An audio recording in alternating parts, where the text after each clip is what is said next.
రామాయణ కాలంలో ఈ యొక్క వాలి సుగ్రీవులని ఏ విధంగా రాముడు కలుస్తాడు, తర్వాత సీతాదేవిని మహారాష్ట్రలోని నాసిక్ దగ్గర ఉన్నటువంటి పర్ణశాల నుండి రావణాసురుడు అపహరించిన తర్వాత ఈ యొక్క లేపాక్షి అనేటువంటి ఆంధ్రప్రదేశ్లో ఉన్నటువంటి లేపాక్షిని చేరుకుంటారు. అక్కడి నుండి కొంత ఆనవాళ్ళు లేపాక్షి ద్వారా ఆ పక్షి ద్వారా తీసుకున్న తర్వాత ఈ యొక్క హంపి సమీప ప్రాంతానికి రావడం రామలక్ష్మణులు రావడం జరిగింది.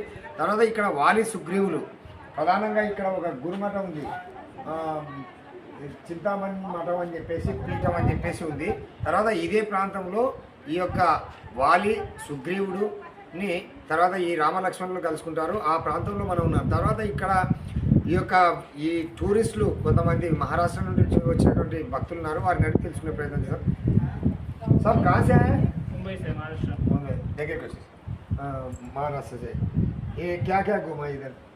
हम्पी में एक्चुअली अभी 2 दिन हुआ है.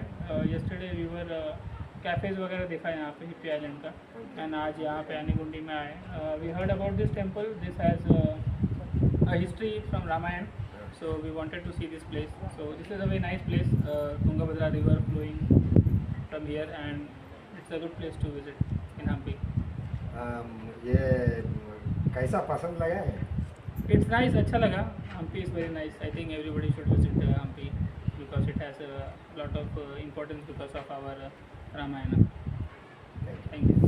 కలుసుకున్న తర్వాత వాలిని హతమార్చిన తర్వాత మనం సినిమాల్లో ముఖ్యంగా సినిమాల్లో చూసినట్టు ఇక్కడ గుహలు ఉన్నాయి, గోటు ఉన్నాయి అని చెప్తారు, కానీ అది రాంగ్. తర్వాత సినిమాల్లో ఒక క్రియేటివిటీ తప్ప ఏం కాదు. నిజమైనటువంటి ప్లేస్లో ఇక్కడ కలుసుకున్నారనేటువంటిది చారిత్రక నేపథ్యం చెప్తా ఉంది.